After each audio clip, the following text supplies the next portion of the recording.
Huh? No, I think it'll be. I think it'll stay up.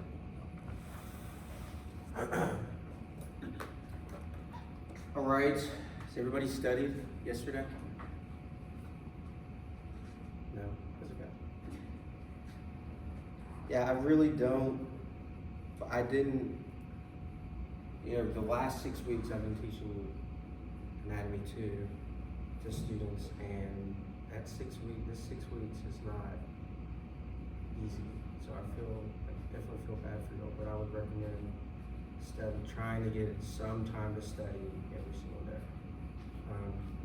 But I'm recording these lectures, so like starting today, I didn't do what yesterday, but I'm gonna try to put them on YouTube, because there's no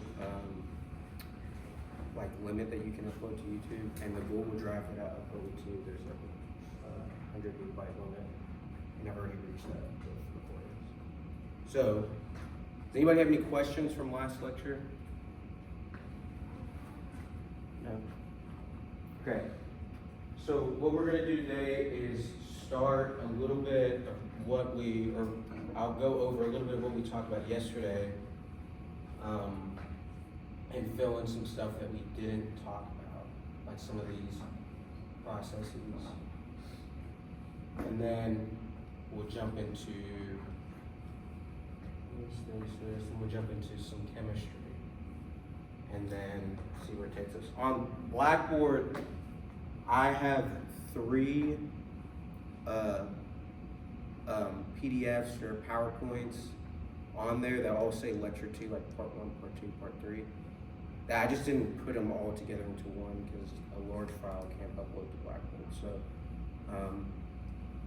I don't know, or you all will see whenever I switch PowerPoints or switch PDF files to switch over to those.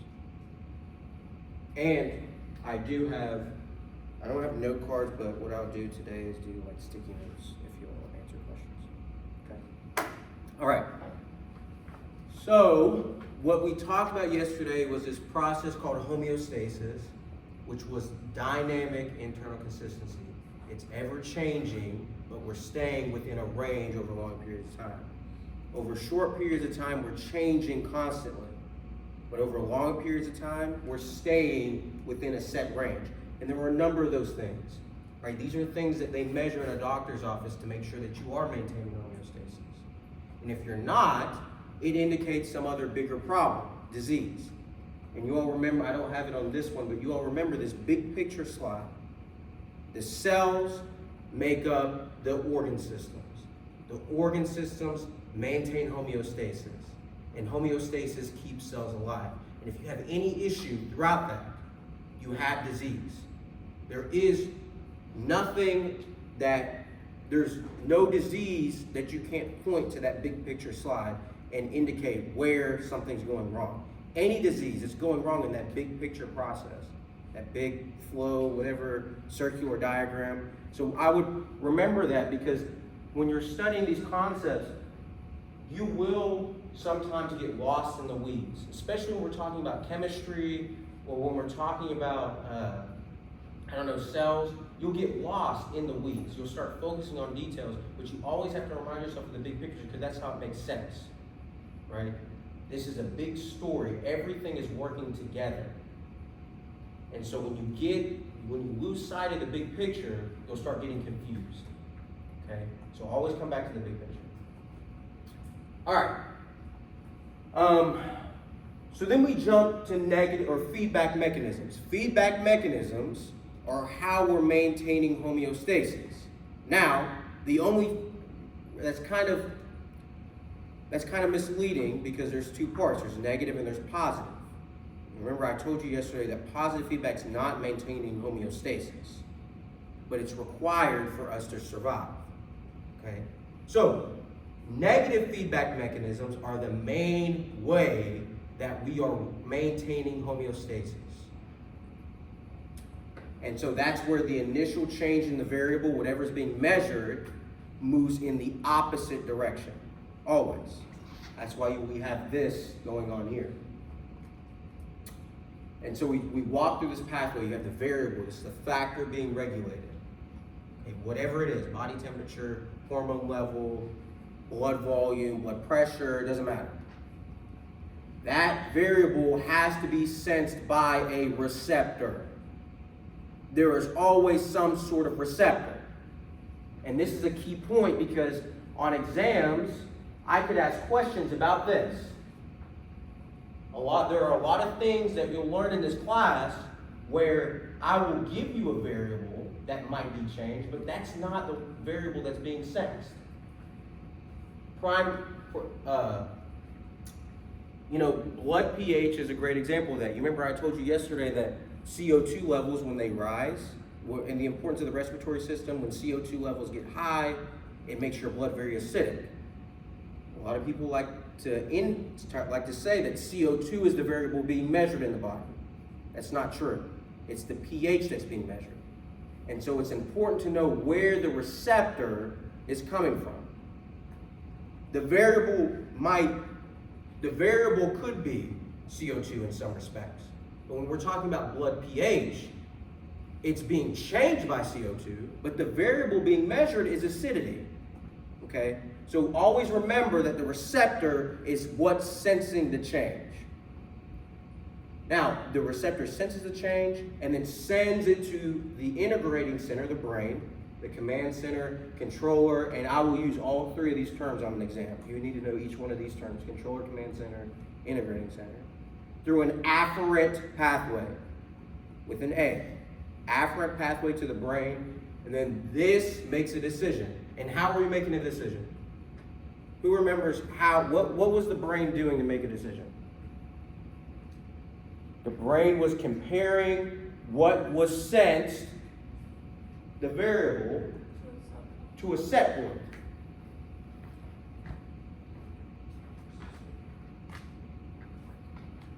So it's making a decision. In order to make a decision, we have to compare it to a set point. This is the average number that we want to maintain the variable at. In the case of, again, heart rate, 70 beats per minute. That's the set point. Now, everybody's set point can be different. Okay? So, integrating center then compares it to the set point and sends a signal through an efferent pathway to an effector organ. Whether that might be muscle, you remember with temperature it was muscle or sweat glands or whatever, or endocrine organs to increase hormone secretion. There are many numbers. This is almost everything in the body. And this is how we're maintaining homeostasis. This is how our body is functioning. Now, with every organ system, it gets a little more complex, but this is the big picture of how we are functioning human beings. Okay, set point, whatever, I'm not. And so, you all have seen this already. We've talked about this, how the body's regulating temperature. We mentioned that in the integumentary system. We mentioned it again. I won't go through it. And I remember I mentioned to you all that sometimes we can change the set point depending on the body's needs. In the case of bacterial infections or viral infections, we would change our body temperature set point to maybe 101. And this is how we develop a fever. We have to increase body temperature because the cell, it's detrimental to the cells.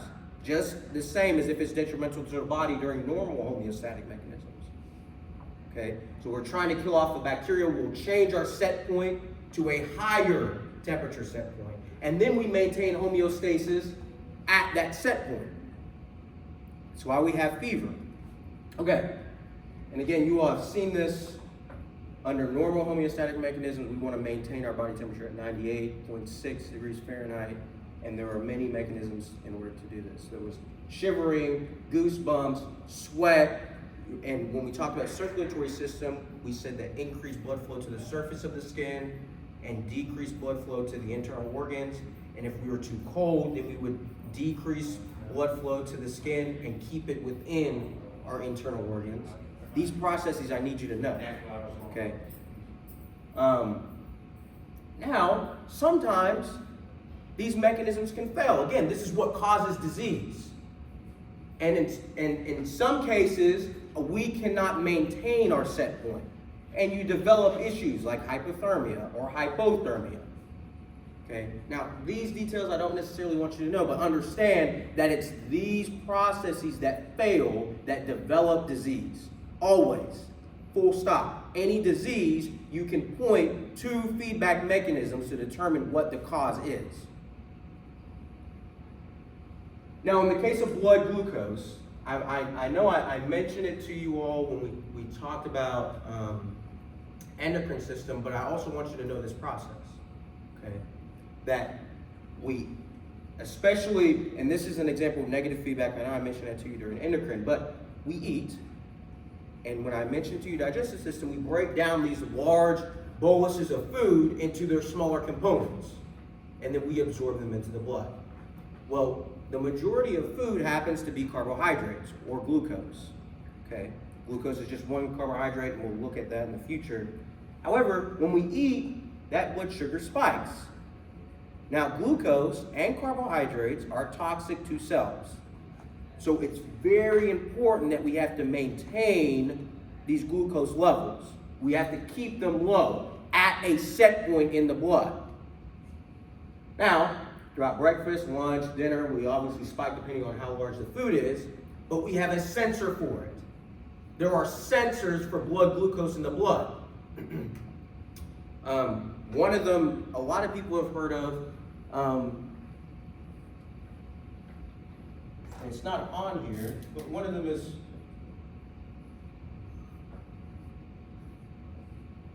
hemoglobin A1C. Everybody's heard of A1C levels.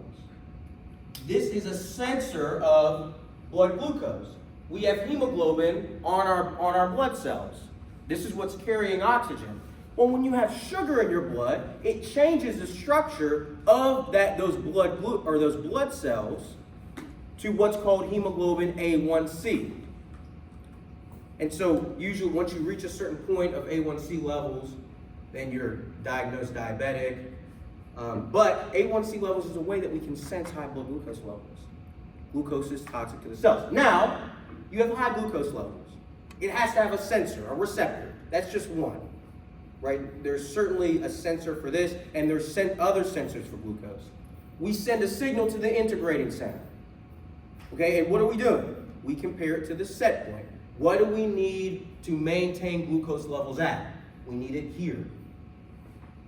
So if it's too high, then the brain sends a signal down to the pancreas. And this was on the endocrine slides, but I'm just trying to get the point across to you. We send a signal to the pancreas, and we release a hormone called insulin.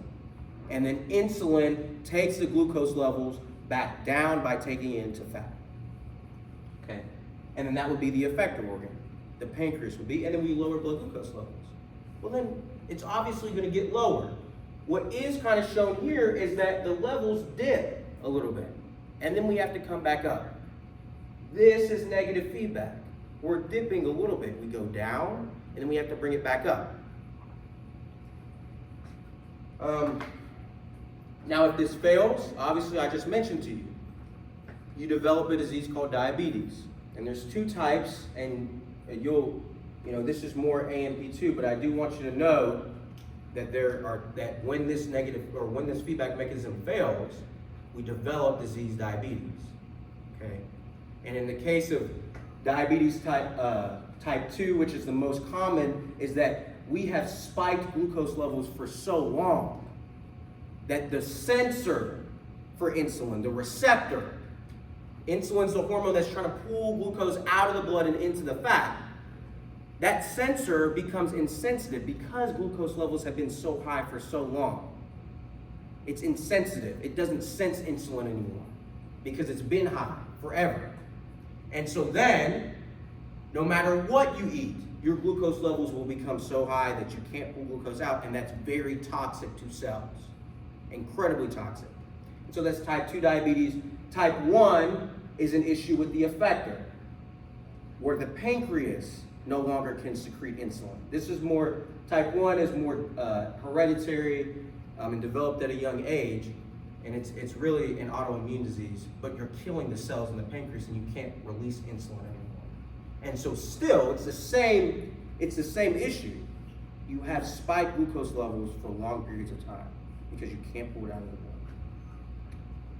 Okay, and then, there's some history to diabetes. They used to have, in order to diagnose diabetes, they used to pay people, I think around $80,000 to taste people's urine, because if you have too high glucose levels, the glucose will move into the urine, and that was the only way to diagnose it.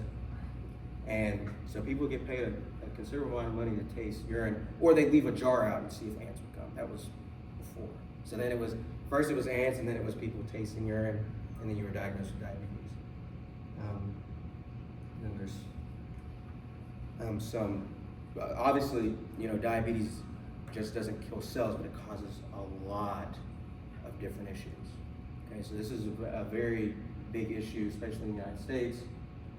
But then we talked about positive feedback mechanisms. And this was where the variable being changed moves in the same direction. Negative feedback, opposite direction. Positive feedback, we're moving in the same direction. And this is not homeostasis. And it requires an exit to stop. That's very important. Okay? And the two examples that I gave you was blood clotting. Okay? I mentioned to you in circulatory system, we have a closed tube system. And any hole in that tube will decrease blood pressure because we're losing pressure somewhere along that water hose. And so you have to have a mechanism that can activate a clotting system or a plug rapidly. Now this is occurring constantly. This process occurs constantly, and it starts with one signal. Well, there's two different pathways to reach it, and please don't memorize this whatsoever. This is maybe, and I didn't make them memorize it, maybe you too, but somebody might. But you start with one tiny process. You expose the tissue in some way. That would be more of an extrinsic pathway, and you activate all these different proteins that then forms a clot. So we can plug the blood vessel quickly, because that's the key. You do not want to lose blood. Now, the other one was uterine contraction of childbirth, and the hormone here was oxytocin.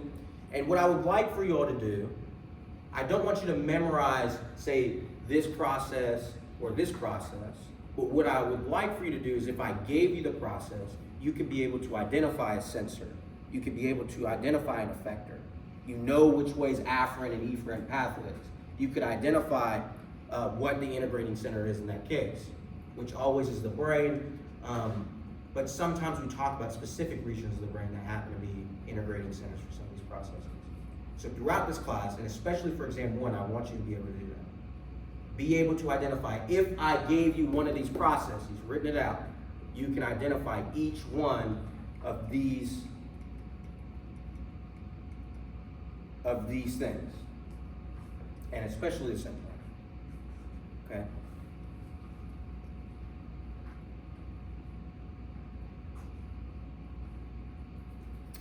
Okay, that's it. So I have these on the slides, and I talked about them last semester, but in this case, I know what I'm teaching you all in lab, and so I'm not going to walk through this stuff. Okay, you all have gotten this in lab. You all should know directional terms of the body. That's more lab, and I'm not going to test you on that in lecture. That's totally lab. Okay. So of course, I do think that these planes are important.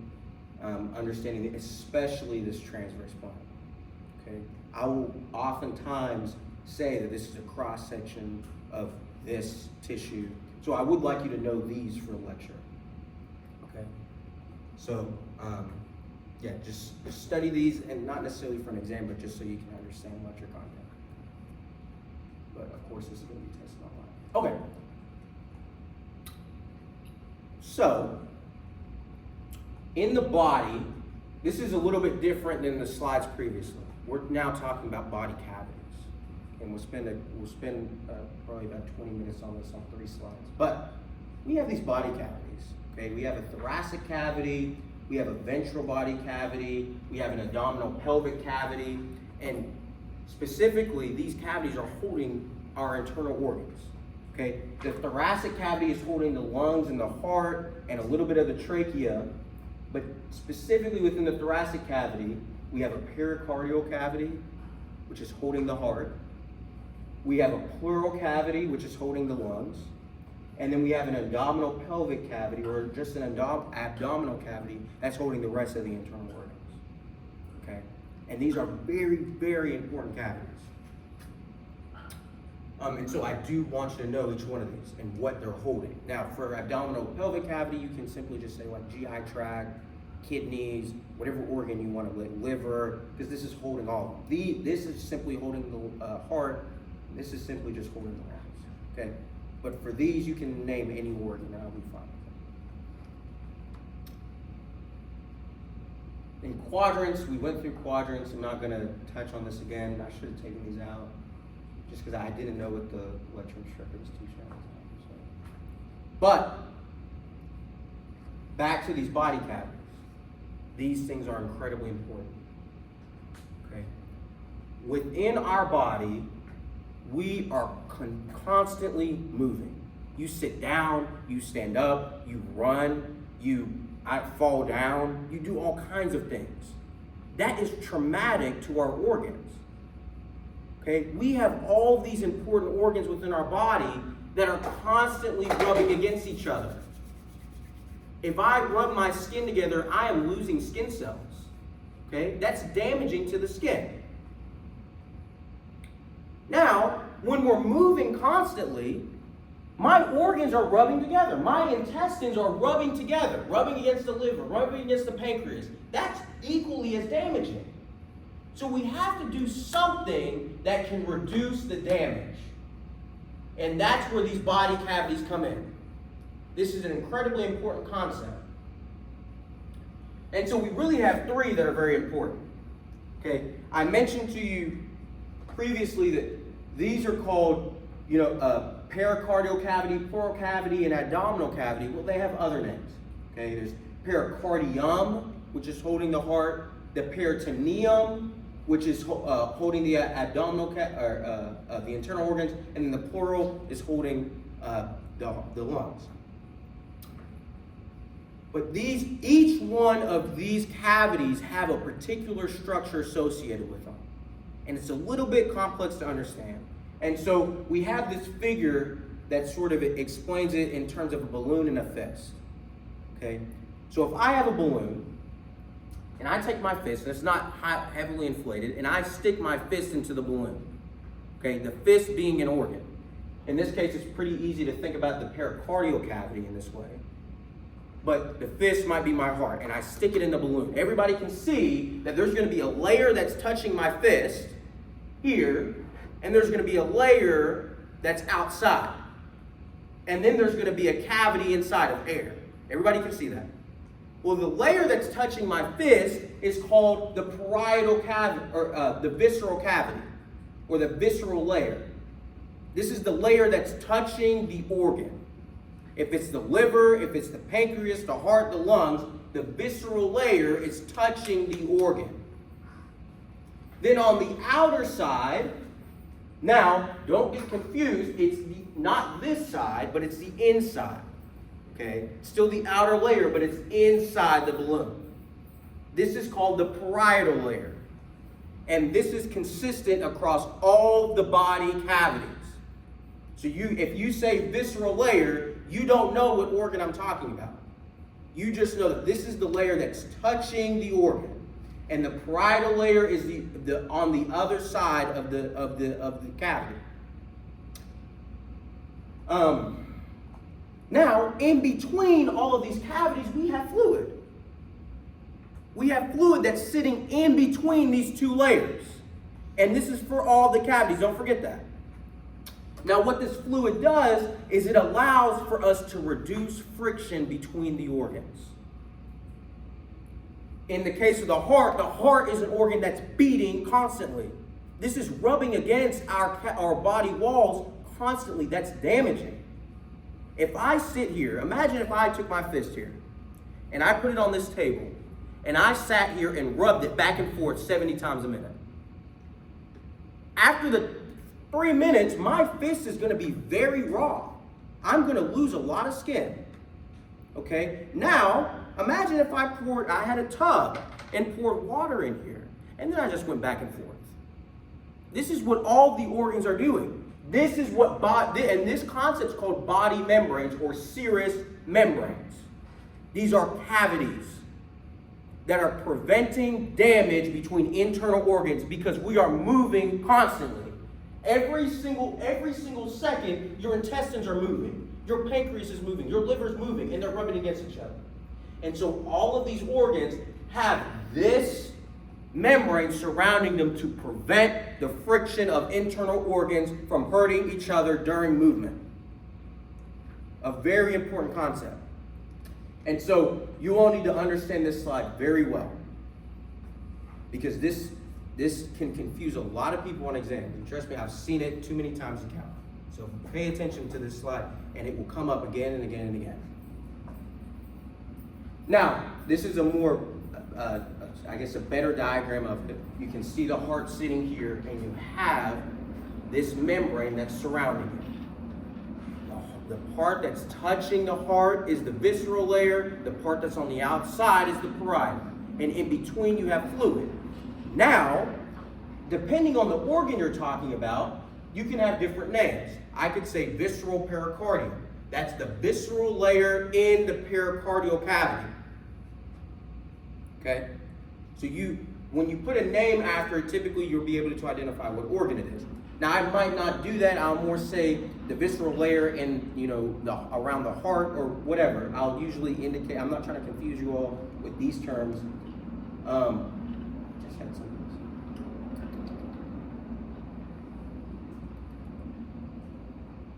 Oh, but the fluid that exists between these layers has different names.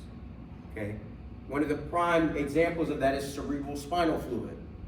Everybody's heard of CSF, cerebral spinal fluid. This is what our brain is bathing in, and our spinal cord is bathing in. This is the same thing.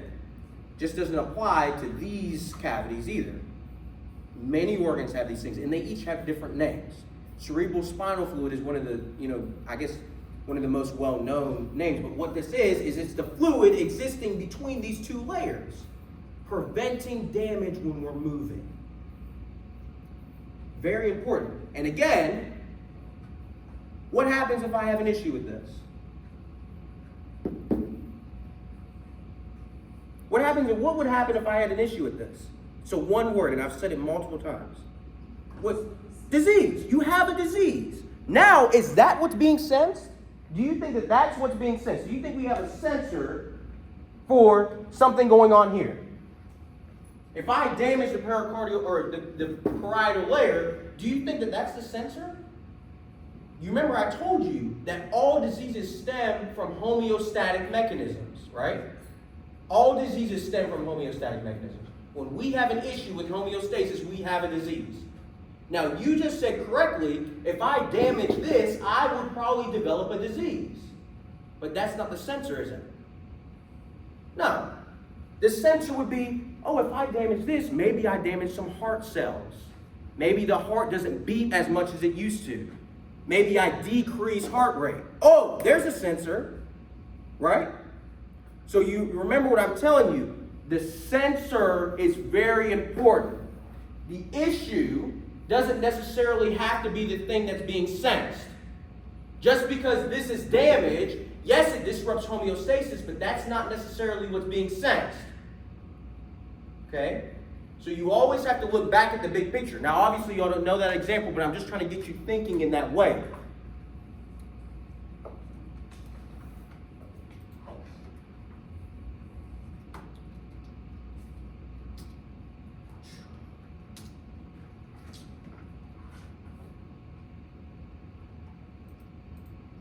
Okay, so that finishes up body cavities and going through an overview of what anatomy and physiology is, okay? So that's sort of this. Please don't, study these, but don't study them for the exam Thursday, okay? This is not directionality terms, anatomical positioning, planes of the body. That's for lab. Really study body membranes and the cavities. Okay, from what we've just talked about, and of course homeostasis, etc. Just from the last lecture. And now we're moving to chemistry. Okay, and what was important? What was important about chemistry? Why was chemistry important? Why do we need to know what's going on here? Chemical. Because it's the chemical component. And that's the first component of the organization of the body. It's making up everything that we know. Everything you see here is every single atom or element that exists in the universe. And these are what's making up everything that you know. This chair is made up of nothing but elements. Now, a lot of them, and each element has a specific characteristic about them that allows them to form certain things, right? But everything that we know is made up of elements. That's the first thing that you have to get locked in. Everything's made of elements. Now, they stick together pretty well. Some of them stick together stronger than others, right? My skin sticks together a lot better than, or my skin, or the table sticks together a lot better than this skin, right? So some of these elements have different characteristics about them that allow them to form different shapes and have different rigidity, etc. Okay? But don't lose sight that this is what we're talking about 100% of the time. Now, this is periodic table if you haven't seen it. This is every element that exists within the universe, right? Some of them are man-made, but a lot of them are naturally occurring. Now, there are a certain number of them that exist in our body more prevalent than others. Okay, and I think I have a list of those. If I don't, I'll get you a list, but really focus like carbon, nitrogen, oxygen, fluorine, a lot of these, hydrogen, of course. And then sodium, potassium. Now, I'm not asking you to memorize any of these. I just am bringing it up to you all that some of these exist in our body way more than some of these other ones. Okay? Now, when I say elements, I am specifically referring to these substances that are on the periodic table. An element are these things that are on the periodic table. Now, these are the building blocks of what we know as molecules or chemicals, okay? They cannot be broken down into simpler components. These are the building blocks. Now, they're made up of these things called atoms. And atoms are electrons, neutrons, and protons. Okay? These are the three atoms, and they make up what the elements are. So in some respect, you can say that maybe atoms are the building blocks of elements. But in our body, the real building blocks are the elements. Again, this is the first level of organization. This is the very, very bottom of the pole. This is what's holding up everything. And so on the periodic table, we have elements that are shown in this way. And I want you to know each one of these components, and this figure will certainly be on the exam. Okay? You'll have to label this. Of course, on top, usually, and not on this periodic table, but usually there's the name of the element. In this case, C is carbon. And then there's something called an atomic number. Okay, and that usually exists at the top. On this periodic table, it sits in the top right corner. Then you have a symbol. Every element has a unique symbol associated with it. Now, the first letter of every element is always capitalized. Second letter is always lowercase. And so that also can get people in a little bit of trouble. Sometimes, like for example, I might put P-O, or sometimes I might put P-O on the exam. Well, sometimes people might think that this is phosphorus and oxygen. So remember, the second letter is always lowercase, and it's still indicating the same element. Now, if I put P and capital O, that's different. That's phosphorus and oxygen.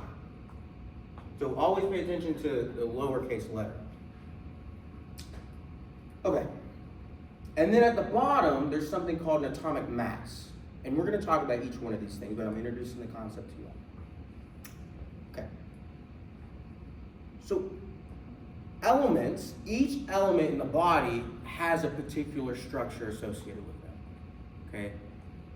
But remember, they're all made up of the 3 atoms: electrons, neutrons, and protons, okay? Protons are positively charged atoms, electrons are single negatively charged atoms, and neutrons do not have a charge present. Okay. Now, elements exist like this. And I know the figure's on the board, but I'm gonna draw it too so I can be a little more dynamic. In the center of every element, you have what's called a nucleus, okay? And this is where protons and neutrons are present. Neutrons have no charge, protons have positive charges, okay?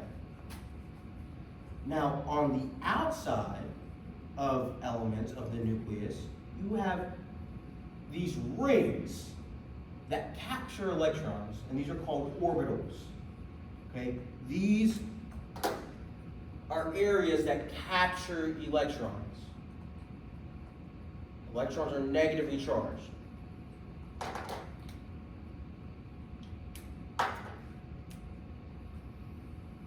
we have orbitals.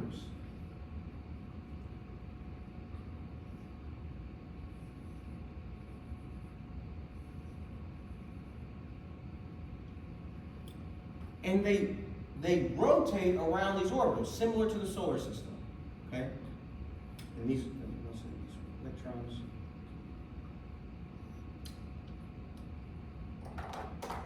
These are the 3 components that make up an element. Now, what's the difference between each element? It's the different combination of these things. That's it. They have letters, they have colors, they have all kinds of different characteristics about them, but at the end of the day, what's the difference between them is the number of these things that they have. And every single one looks the same. They just have a different number of electrons, protons, and neutrons associated with them. Every element. And the different number is what allows them to act differently. And we'll talk about why in a minute. But this is not so much memorization, but really understanding. So I don't want anybody to try to memorize anything right now. I really want you to understand the concept. Now, within orbitals, you have a set number of electrons that can exist within them, and they fill from the inside out. And we'll talk about the number of electrons that can exist within them. But these electrons are rotating around their orbitals, and one will never jump to the next. They are locked in place.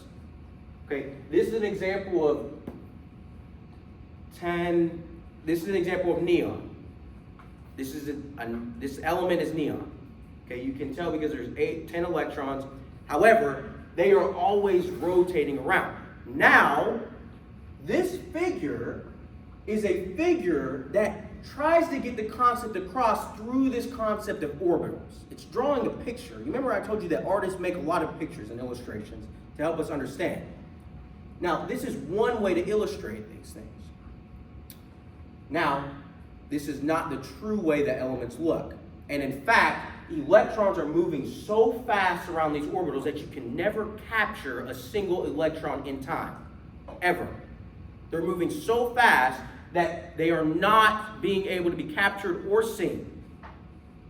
And instead, they exist, and because they can never capture a single electron, you can't say that one exists here. Instead, they exist all around the orbital at the same time. And so instead of illustrating it like this, you illustrate it as a cloud. And so I don't necessarily want you to think of particles, although sometimes you have to think about them as individual particles sometimes, especially with bonds. What I want you to understand when you see this is a wave of energy, a ring of energy. The electrons are staying in the orbital. This is energy. Okay? Now, this is the other type of way that you can illustrate it. It's called the orbital model. Now, I want you to know the difference between these two. This one is not an accurate picture or representation of what an element looks like. Instead, you really got to think, and the electrons are the most important component here, okay? And instead, you have to think about the electrons being a wave of energy. Now, they stay within their orbitals, but it's a wave of energy, almost like a magnetic field. You have a magnet, and sometimes if you take the same charged magnet and put it together, you can kind of feel a ball of, has anybody ever done that, taken two magnets and put them together? You can feel that ball of energy, or that ball that's forcing them two together. That's what this is. That's what these elements are. Now, each one, obviously, they can get very large. Like you look here, some of these elements have 107 electrons. These are large elements. So that ball between the two magnets is much larger. That energy is a lot larger. So that's what gives them these different characteristics. So again, instead of thinking of electrons like this, think of them like this. They are moving around the nucleus constantly. It's a wave of energy. Now, I keep saying this concept energy. What I need you to understand is that whenever we talk about energy in this class, we are referring to the movement of electrons. That's what energy is. When you look at the lights on the ceiling, that's caused by energy. The lights on the ceiling are caused by movement of electrons. Our muscles move because energy is created. That movement is that energy is movement of electrons. So every one of these elements have energy surrounding them. That's why I keep saying energy. This is energy that's surrounding a single element. Okay, this is what elements are. They're made up of these components. And obviously, the protons, they have different masses associated with them. And AMU is atomic mass unit. This is the mass associated with the atom itself. And this is what's giving us the atomic mass, or the atomic weight, which was what was at the bottom of the periodic table. And we'll talk about that in a second. But so I don't necessarily want you to know, I do want you to know which ones are located in the nucleus, which ones are negative and neutral and positively charged. Okay.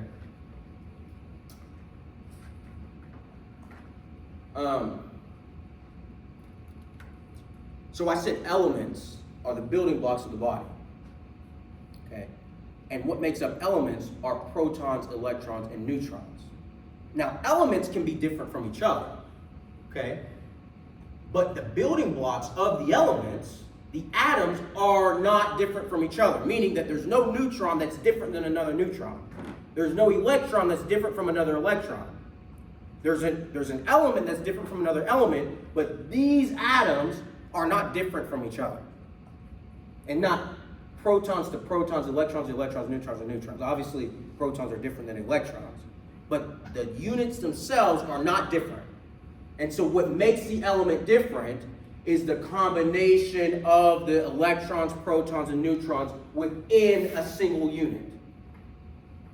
Because they're staying here. The electrons are never leaving this orbital. It's not happening. So what makes the elements different are the combination of those three atoms, always. It's not the differences between, oh, this electron might be more stronger than this one and this element. No.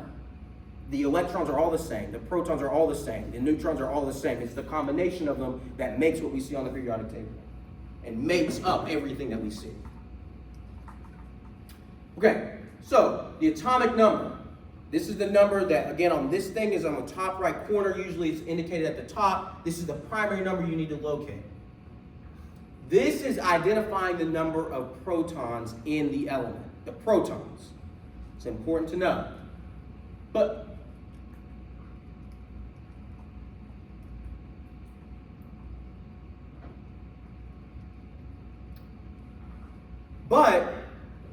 a lot of times you'll hear that elements, the atomic number is indicating the number of electrons. That's not the case. Atomic number is indicating the number of protons. However, elements exist in neutral states, meaning that the protons will always equal the electrons. The negative will always equal out the positive. And so, if you can identify the number of protons you can identify the number of what? Electrons, okay? So, all of these, on an exam, and I will ask a question, and it'll be asked in the final exam. I don't write the final exam, but that certainly will be a question. The atomic weight, did you said that? The atomic weight is indicating the number of protons. And then that can allow you to infer the number of electrons. Okay. Now, there's a mass number at the bottom of, on most periodic tables, you have a atomic weight associated with it. Maybe I should talk about the atomic weight first. Nope, I'll talk about mass number. Now, I said that you can't change the number of electrons or neutrons or protons. Well, that wasn't necessarily true to some extent. You can change the number of neutrons that were within an element. And we'll talk about why. However, sometimes you'll see elements written in this nomenclature. You have the element symbol, you have the atomic weight at the bottom left, okay? And then you have something called a mass number on the top left. And this is important to know.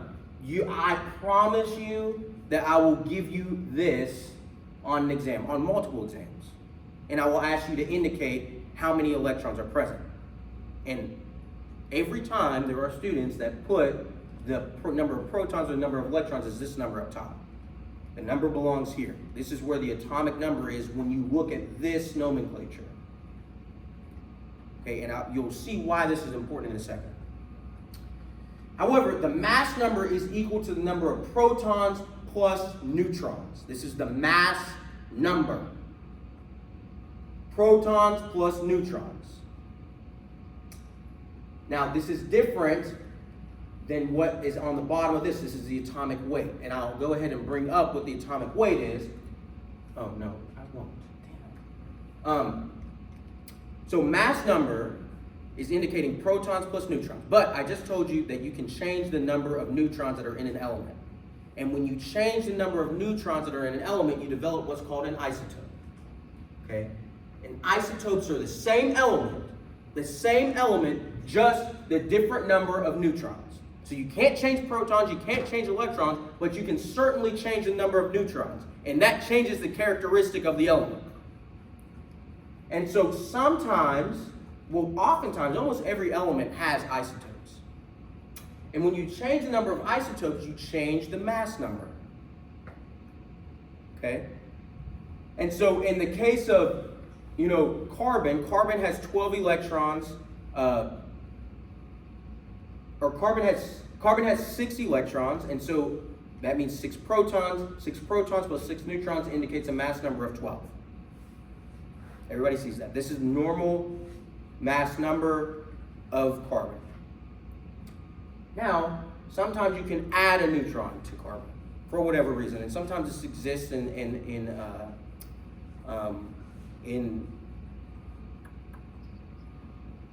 sometimes isotopes exist in nature, but sometimes you can add neutrons to elements. And this changes the mass number. For example, if I add 1 neutron to carbon, that makes the mass number 13. If I add 2 neutrons to carbon, that makes the number 14. And so again, this is the nomenclature that you'll see. Now, this is the normal carbon element. This is the mass number up here. This is the atomic number.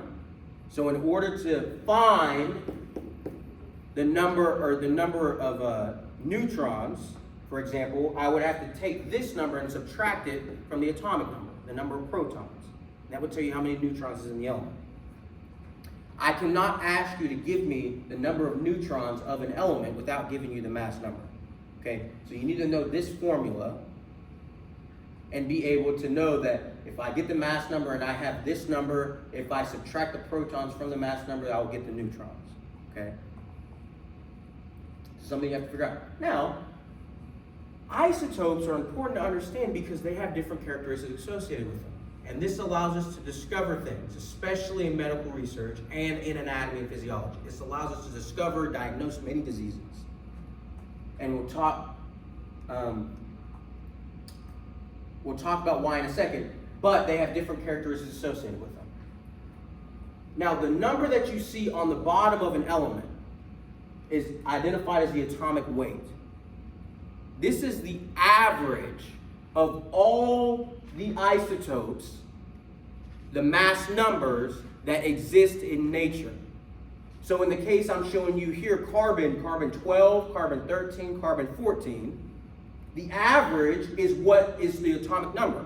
Now it's not just these. There's other isotopes of carbon that exist in nature. This is all the isotopes and their average that's given as the atomic weight.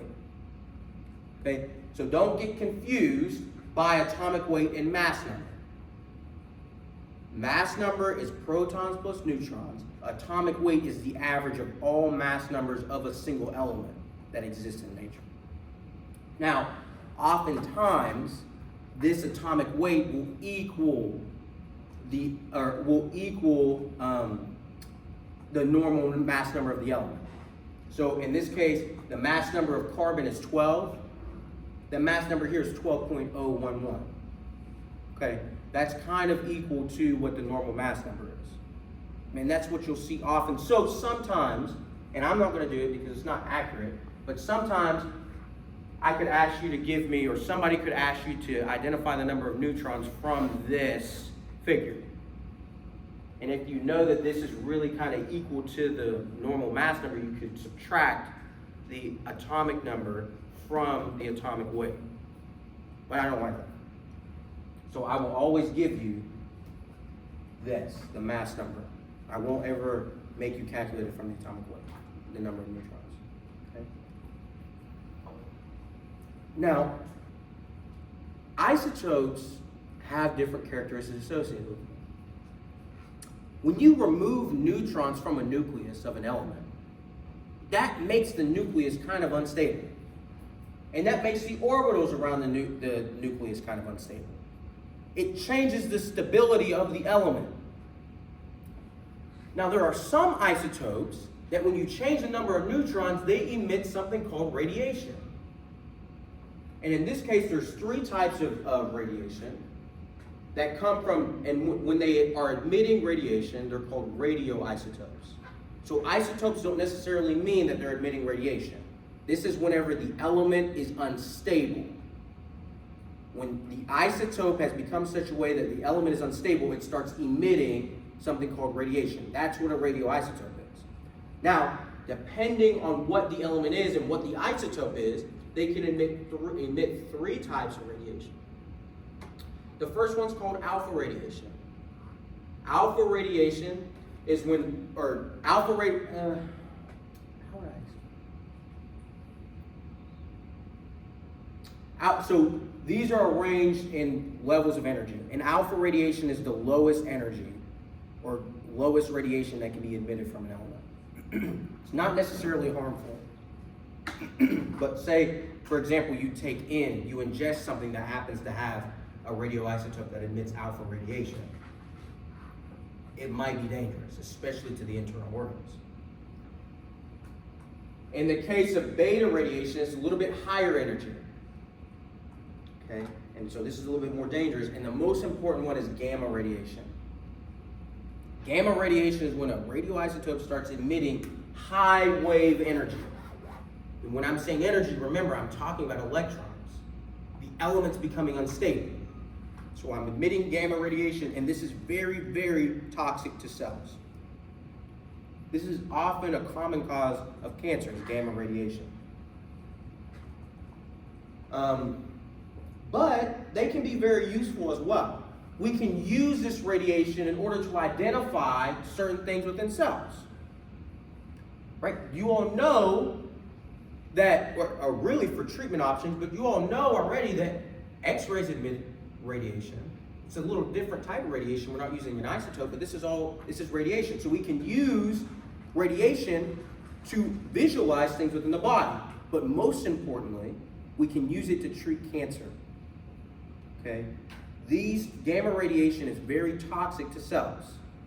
Beta radiation is toxic to cells. We can utilize isotopes of elements and either inject them into a tumor itself to kill cells, or people can go to I guess, a clinic, and they have, well, it wouldn't be a clinic, but it'd be a cancer treatment center, and they can have large machines that target radiation towards a specific point on your body, and that will damage cells. Okay, now you know it wouldn't be alpha radiation. Alpha radiation isn't really toxic, unless it gets in. But it certainly is beta and gamma radiation that you can target cancer cells or tumors that are developing in a person and kill them. So yes, isotopes, and especially radioisotopes, are pretty dangerous. However, we can use them to treat things like cancer, and there's other diseases that we can treat with too. But they're very important. Okay, so that's elements, that's overview of elements, isotopes, radioisotopes. Radioisotopes, I don't necessarily want you to know as much. That was more for y'all's information. But we will start on the next PowerPoint after y'all go take a 10-minute break. Come back at 10:08.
Guys, I realize that there's on the second PowerPoint that I uploaded, there's overlap with the third one, so I'm just gonna start on I think it's part 3 PowerPoint.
For the rest of y'all too, this PowerPoint that we're starting off of is the part 3, third one.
Okay.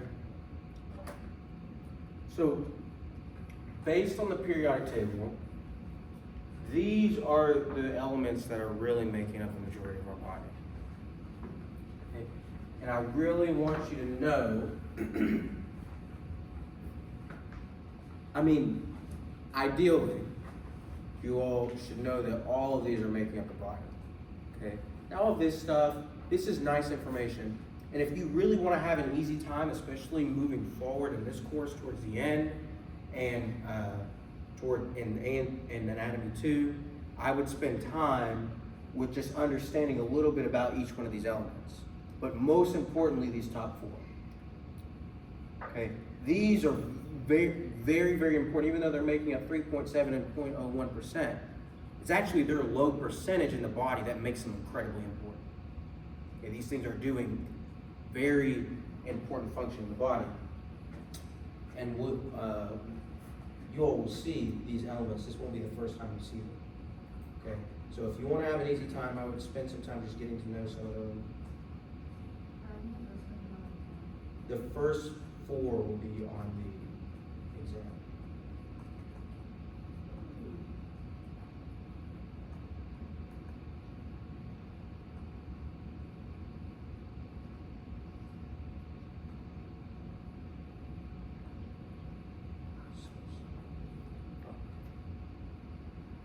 Okay, so yeah, certainly the first 4 will be on the exam. You need to know oxygen, carbon, hydrogen, nitrogen are the most abundant elements in the body.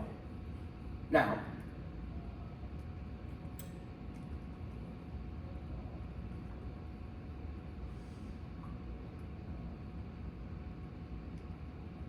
maybe this is a good time to introduce some of them. In that, if you had to pick one, obviously we've already learned the importance of oxygen. Right? We talked about that yesterday. This is how we're making ATP. This is how we're making the energy within the body through oxidative phosphorylation. You all should know, or I think I gave it to you, electron transport chain. But this is how we're making ATP, which is our body's energy. Now, you say, Chris, you just told me that movement of electrons is energy. Well, we'll get to that point. ATP is what's holding the electrons there, and eventually those electrons will be released, and that's what that's what energy is. But we already know the importance of oxygen. Carbon is a very unique element. That's why I brought it up last time. It's very unique, and I think we'll talk about its properties later on, but I just can't remember if I have it in these PowerPoint slides, so I'll just bring it up now. Is that carbon, which is usually, especially on a ball and stick model, or black atoms, are unique. Now I think about it, I think we do bring them up. But these are what's making up almost every single molecule in the body. They're the backbone of our entire body, carbon is. Okay? And so usually you will not see molecules or chemicals without carbon there serving as the backbone. You'll see all kinds of elements sticking off of them, but carbon oftentimes serves as the backbone. Oxygen is usually present with carbon. Hydrogen is usually present with carbon. It's a smaller element, and commonly everybody knows that it's present in water, H2O. And then nitrogen, not as important, but we'll talk about it later. But know these and know the atomic symbol of them. And you will, I'm not telling you have to memorize it now for this exam, but you certainly will have to identify these elements based on their atomic symbol. Which is kind of easy to know, it's not a lot to memorize. Calcium Ca, phosphorus P, potassium K, sodium Na, chlorine Cl, magnesium Mg. I will not write these out on PowerPoints from here on. Maybe for the first few slides, but we will use these elements a lot, and I will not write them out. I will put their abbreviation. So it's probably important to get used to them now to know what elements we're talking about. Okay. All right. So we've talked a lot about these molecules, chemicals, compounds. Well, there's a difference between them. And so knowing the definition is kind of important. Molecules are 2 or more atoms that are held together by chemical bonds. Compounds are 2 or more different atoms binding together and creating compounds. Okay. So all compounds are molecules. Now, not all molecules are compounds, and that makes sense.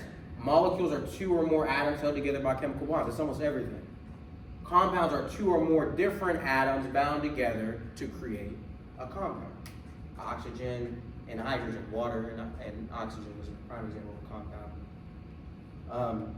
Now, solutions are also important to understand.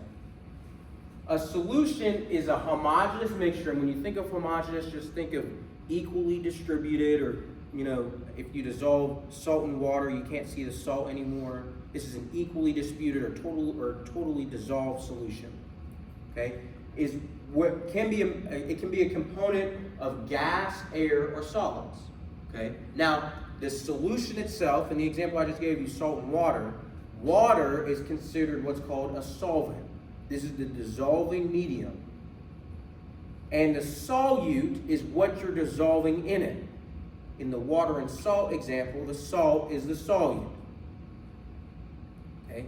Now, this is important to understand. Again, big picture, our body's made up of almost entirely water.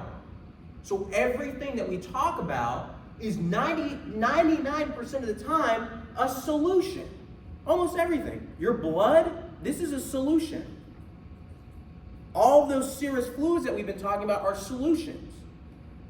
When we talk a lot about these elements, we are not talking about them floating around like in dry space. They're dissolved in a solution. Our body is almost entirely water. You remember I showed you the picture of the cell, right? The cell, I told you, has a lot of water in it, the cytoplasm. That's a solution. And it's entirely made up of chemicals and elements.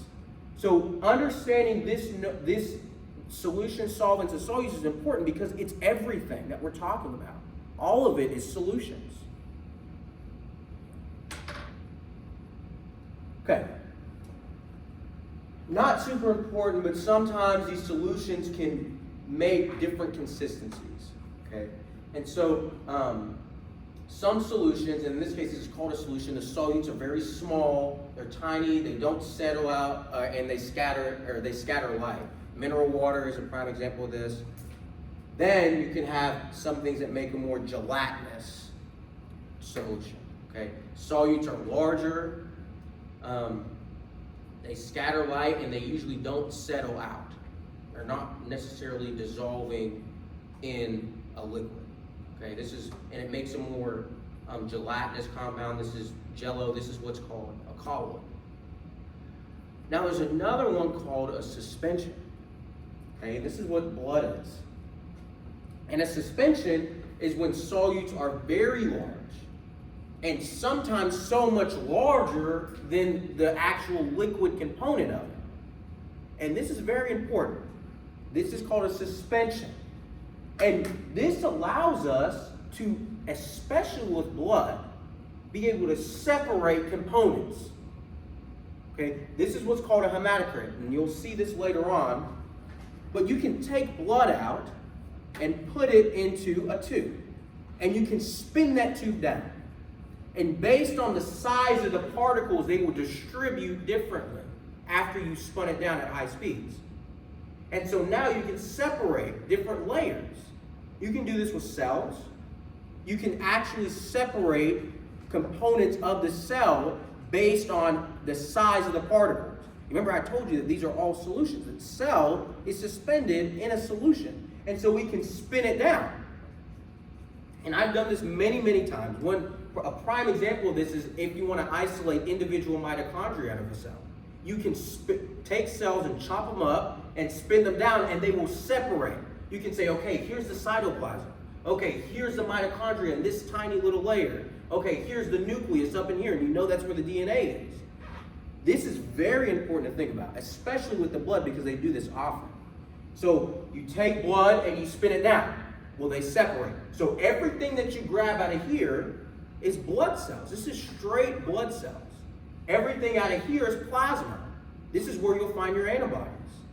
Everything in here, which is not necessarily shown, but white blood cells exist here, and so you could take out certain white blood cells. But this is very important. Okay, and they even do this when they do blood draws in order to just separate plasma, which has antibodies, and red blood cells. Okay.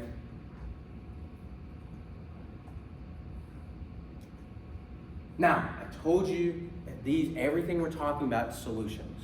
Okay, and these are tiny particles that are in a liquid. You have a solute and you have a solvent.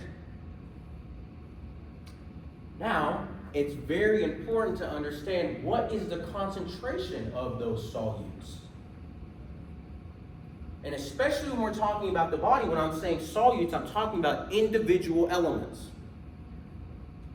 Well, there's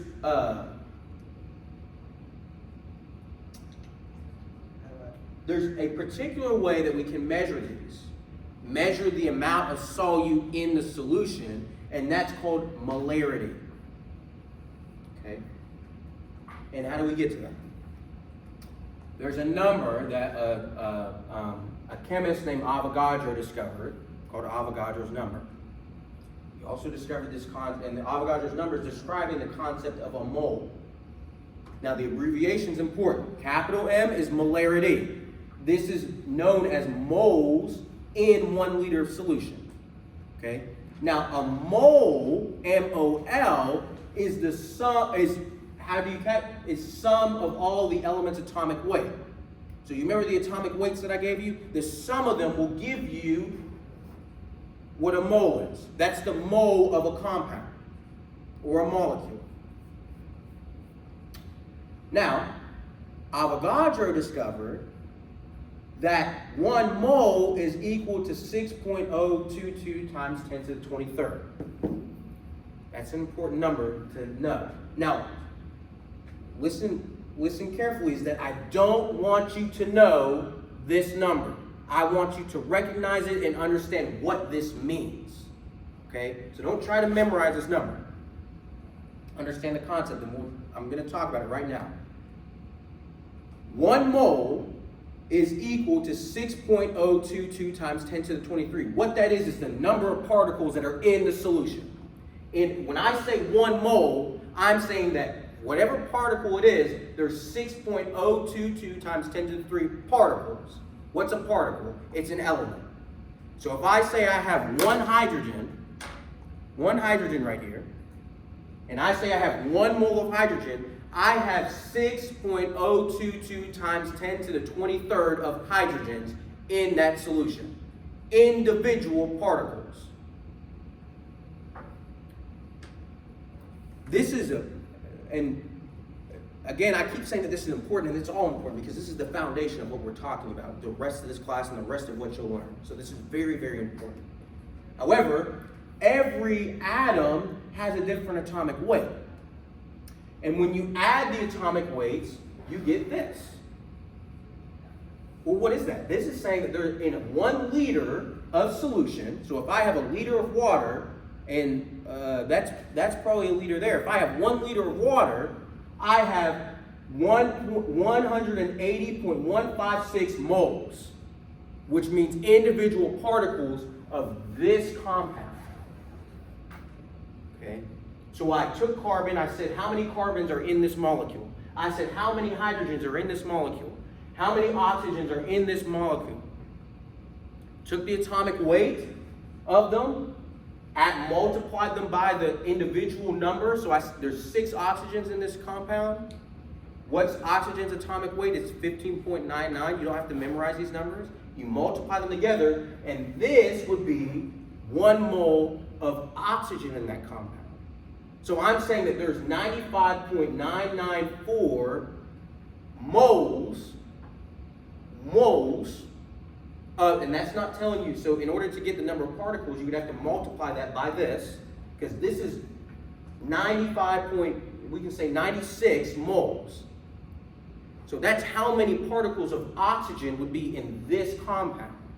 Does that make sense to everybody? But when you add them together, now I have 180 moles of this compound together because I've added them together. Okay, I would like for you all to know this calculation. So in the case of this compound, this molecule, this is C6H12O6. And I'll give you this on an exam.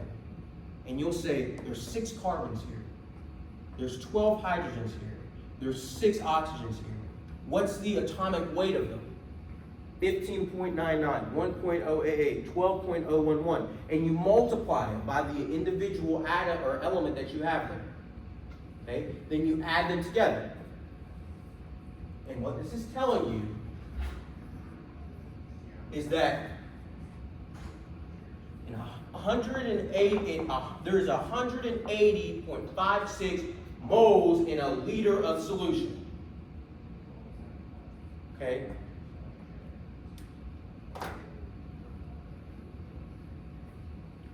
Now, when I first learned this, I didn't understand the importance. I didn't understand why why are we learning this crap? This is imaginary. Well, I want you to think of something. If I took this jug of water and we'll imagine that this is water here. And I said I have this compound, C6H12O6. And I took it, say it's a salt. Or no, let's think about it like this. Say I have sodium. Everybody knows what sodium is. And everybody knows what, say, potassium. Everybody's heard of potassium or magnesium. You all can understand that those are two different elements, right? These two things are very different. If I take sodium and I pour it in this jug here, say I weigh out 1 gram, okay, maybe we'll say a pound of it, and I pour it in here. And I have this water, and I take potassium, and I take the equal weight, a pound or a gram, whatever you want to think. They're equal weights. They weigh the same. And I pour it in here. Are these equal concentrations to each other? I mix them up. Same concentration of water. Say I have 2 gallons sitting here, and I take potassium and 1 gram, and I pour it in here, and I take 1 gram of sodium and pour it in here. Is that the same thing? Is that the same concentration? How do you know the concentration? How do you know the concentration? One thing that you all should know that I told you already is that each one of these elements weigh different. Sodium has a different weight than potassium. And so if I take 1 gram of potassium and pour it in here, I take 1 gram of sodium and pour it in here, that is not telling you the concentration. The concentration is the number of individual particles that are in the solution. And the mole tells us how many particles are in the solution. So if I say I have 1 mole of sodium, and I say I have 1 mole of potassium, and I pour it in here, that's equal concentration. Because what I'm telling you is that I put 6.022 times 10 to the 23rd particles of sodium in this water. And I took 6.022 times 10 to the 23rd potassium in this water. That's equal concentration. It's not the weight.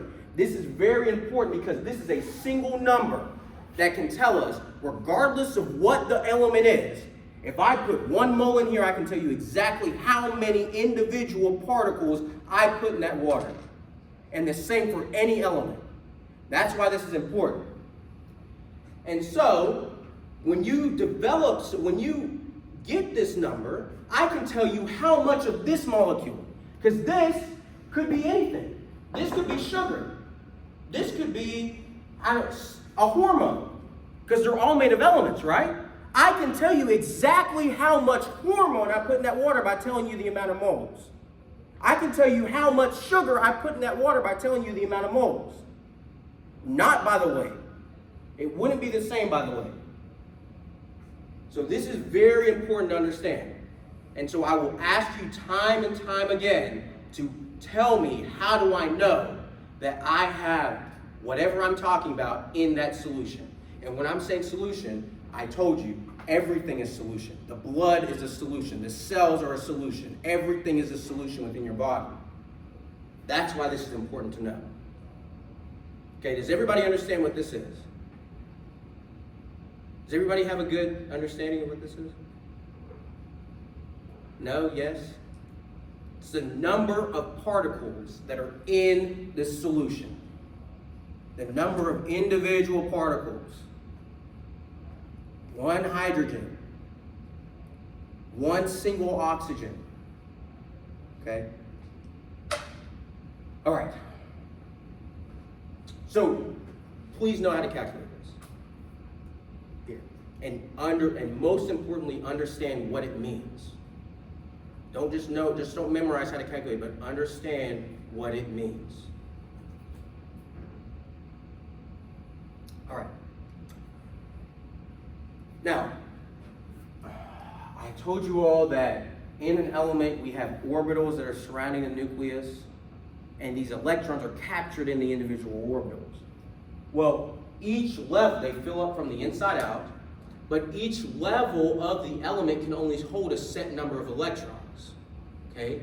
Orbital 1 can only hold 2 electrons. Orbital 2 can only hold 8.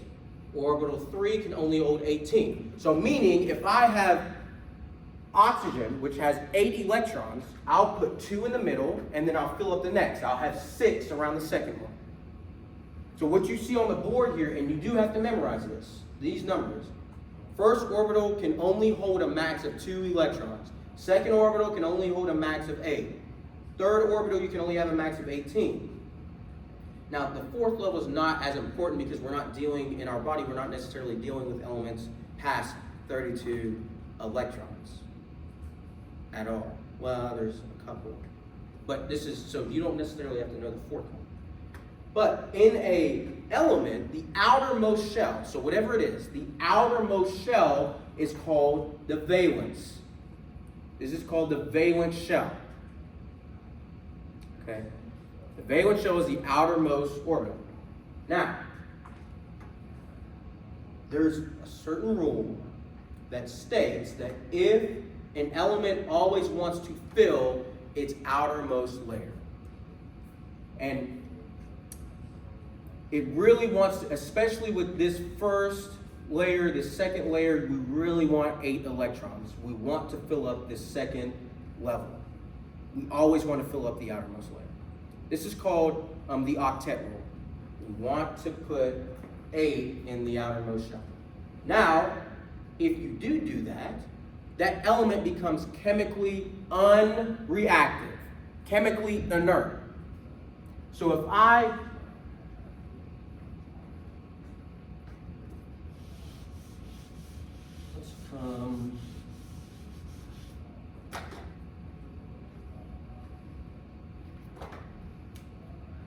here we have a nucleus. Let's do helium. Helium's at the top. We have 2 electrons here at helium. So if helium's on the periodic table, how many electrons does it have? 2. So I have 1 here. Now put a little negative sign so you know that these are orbitals. And 1 here. Based on what I just told you, what's the characteristic of this element? Is it reactive or is it unreactive? It's unreactive. This is a very stable element. And every element that you see on this side of the periodic table are unreactive. They always have their valence shell filled. And so these elements happen to be very stable. And when I say very stable, they don't want to interact with other molecules. They won't. You often will not see these gases interacting with other molecules. Neon, helium, argon, krypton, xenon, radon, you won't see them interacting with other elements. They are stable. They have their outermost shell filled. But if you don't have your outermost shell filled, you want to fill that shell. Okay? So in the case of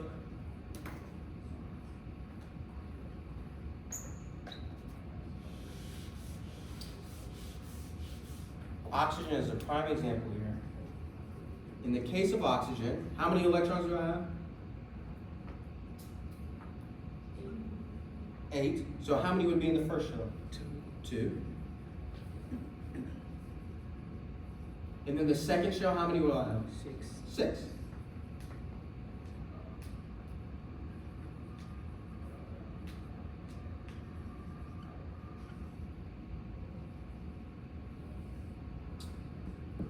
Put 1 here.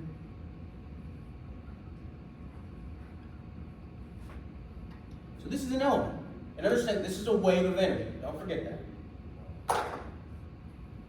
Is this molecule stable or unstable? Unstable. We have not filled this secondmost shell with 8 electrons. So how in the world do I get the electrons?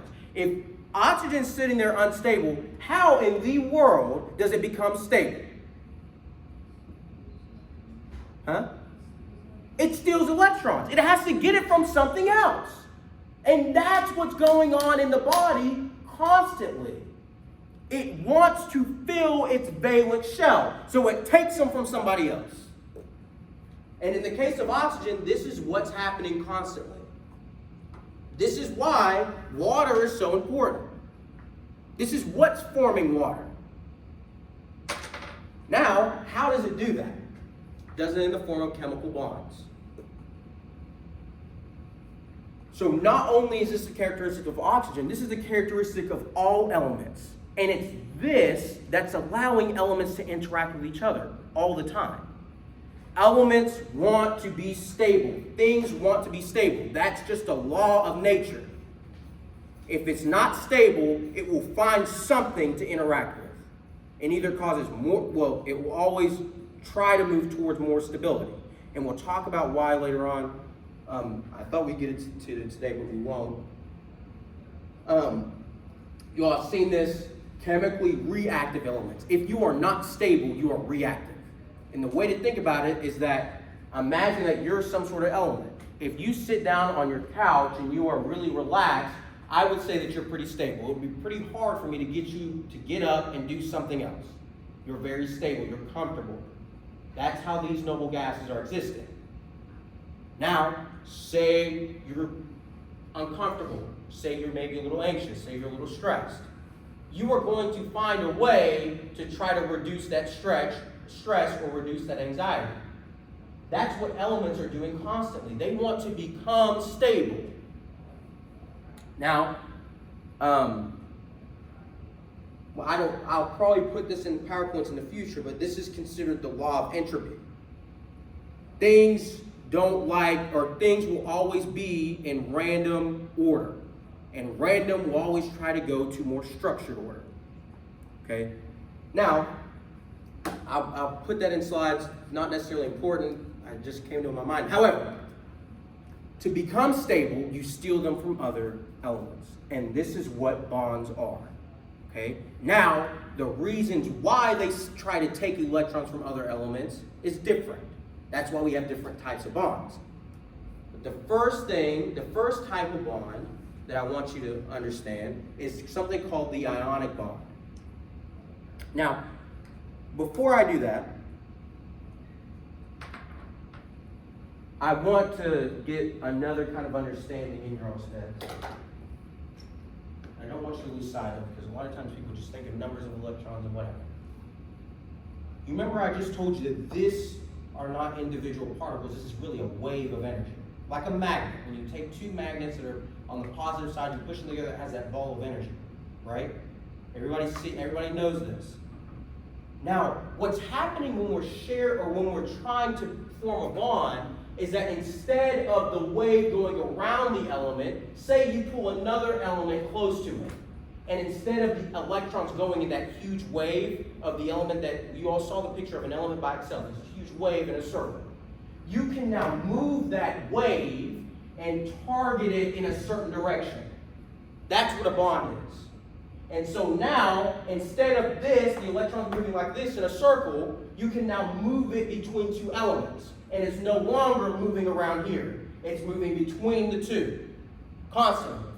This is what's going on when we're forming these bonds. An element by itself will have that wave structure around the whole thing. But whenever it starts interacting with other elements, that wave, instead of moving around, will now move here. And it's the same concept of the magnets. Now you're sharing that energy between these two things. And that ball of energy is not out on the outside of the magnet anymore. It's here. And that's all of the bonds. That's all of them. Now when we're talking about these different types of bonds, like in this case we're about to start talking about ionic, it's just different reasons why the bond will happen. It's the same thing though. The same wave of energy. It's just different reasons why they attract to each other. And so the first type is an ionic bond. Ionic bond is pretty simple to understand. It's the moderate strength between the three that we'll talk about. And this is just between opposite charged elements. And so you all will see these again. I would try to memorize these abbreviations for the elements.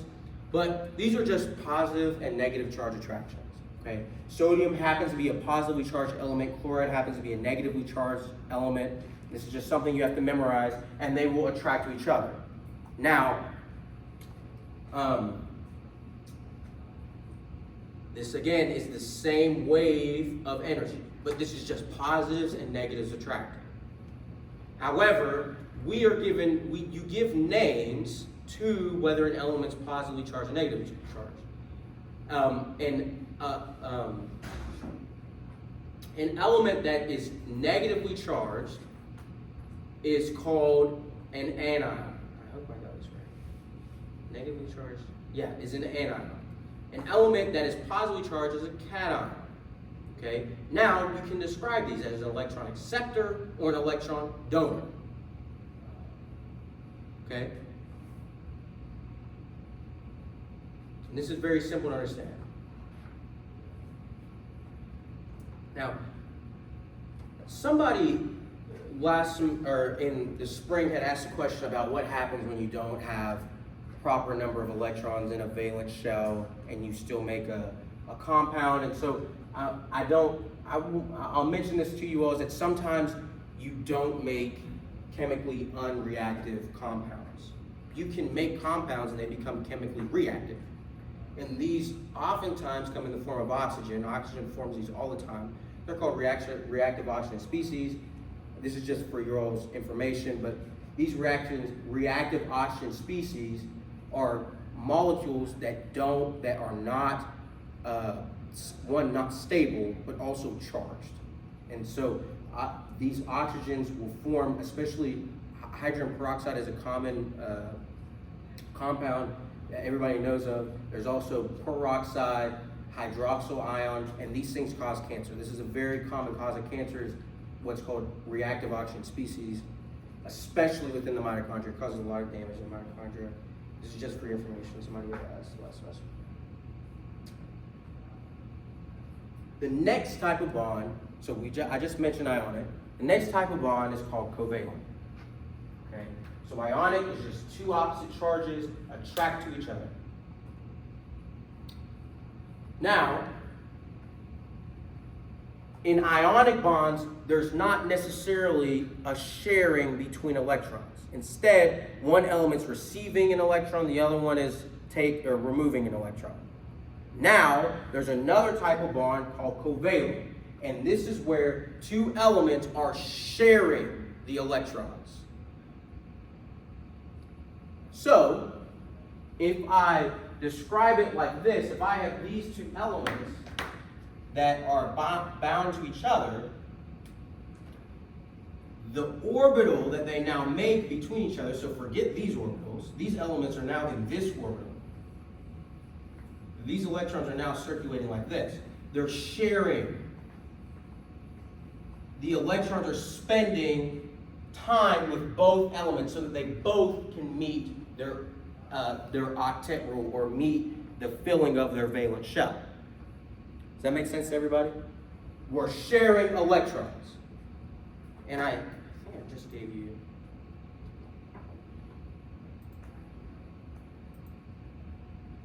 I'm trying to delete it. But the reason why we're sharing is because we are trying to meet the needs of two elements' valence requirements. So, in the case of water has one electron. How many electrons does hydrogen has one electron.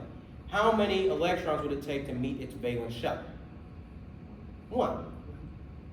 Oxygen has how many in its valence shell? 8. It has 8 electrons and 6 on the valence. So it needs 2. Well, water is 2 hydrogens. Water has 1 electron here and 1 electron here. And so oxygen needs 2 to fill its shell. And so one hydrogen fills one part of the need, and the other hydrogen shares the other part of the need of oxygen. So now I filled oxygen's valence shell. At the same time, hydrogen only needs 1 electron as well. So what happens is we're sharing electrons. We have oxygen hydrogen, say hydrogen has its one electron here. And hydrogen has its one electron here. Oxygen has one electron here, and one electron here, and then however many, we have 4 left. So these 2 electrons become shared. This is now the orbital. The electrons are spending time with both elements so that we can fill the need. Now, this is incredibly stable.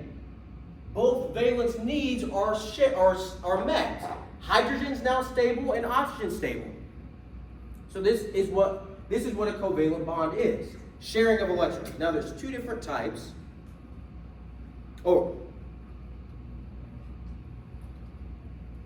Now, depending on the number of electrons that you're sharing, you can say that if you're sharing 2 electrons, in the case of what I just showed you with water, I have hydrogen sharing 1 and I have oxygen sharing 1. This is called a single bond. This is one bond. Sometimes you can share 4 electrons. This is called a double bond. If you share 6 electrons, this is called a triple bond, and beyond that is fairly rare. So triple bond is 6 electrons, double bond is 4 electrons, single bond is 2 electrons being shared. Now, covalent bonds have 2 different types. One is called polar and one is called nonpolar. Now, the reason why they're named these ways are dependent on if there's equal sharing or if there's unequal sharing of electrons. In the case of polar means that you have 2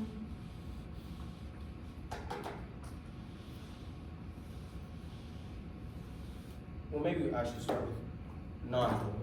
Is nonpolar indicates or equal sharing of electrons.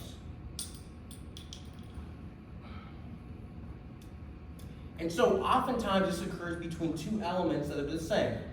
So if I have an oxygen that's bound to another oxygen, the electrons that are shared between them, if it's a covalent bond, the electrons that are shared between them are spending the same time on this element as it is on this element.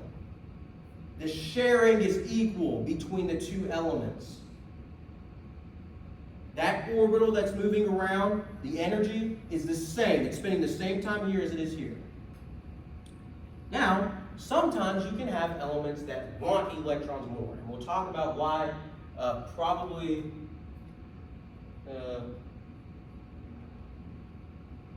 maybe I'll mention it today for 30 seconds. But some elements want electrons more. And that causes an unequal sharing of electrons. Now, and this is polar. Polar indicating 2 poles. So nonpolar is equal sharing of electrons. The electrons are staying in the same element for the same amount of time. Polar is they're staying at one element longer than the other. Now, what determines that is a concept called electronegativity. And this is how attracted the element is to electrons. How bad does the element want the electron? If it wants it a lot, the electron in the bond is going to stay at that element longer than the other. And you remember I told you that each element has different characteristics about them. This is just one. This is a characteristic about elements, different elements, that allows it to interact a certain way. And in this case, this characteristic is called electronegativity. How attracted the electron is to how attracted the element is to an electron. And this allows it to interact differently. And whenever you have one element that wants an electron more than another one, you develop a pole. And in this case, it's a polar covalent bond. Unequal sharing of electrons. So instead, and I'll finish with this, we'll use hydrogen. Instead of the electrons in the orbital being equal and staying between the two for the equal amount of time, it stays here way longer. So we'll go up here, spend a lot of time, then come back here real fast, and then come up here, and then come back down real fast. Let me see if I can.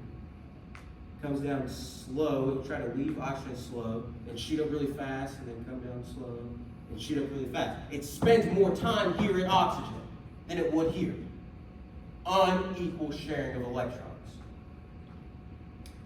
And this unequal sharing causes a partial charge to exist. So where it's not spending the amount of time, it will be more positive. Where it is spending the more amount of time, it will be more negative. And we'll bring that up tomorrow. Does anybody have any questions? Okay. All good to go. We'll have a 10-question quiz, which covers everything we've talked about today and yesterday. I'll upload this recording to, I'll make like a YouTube page and then put the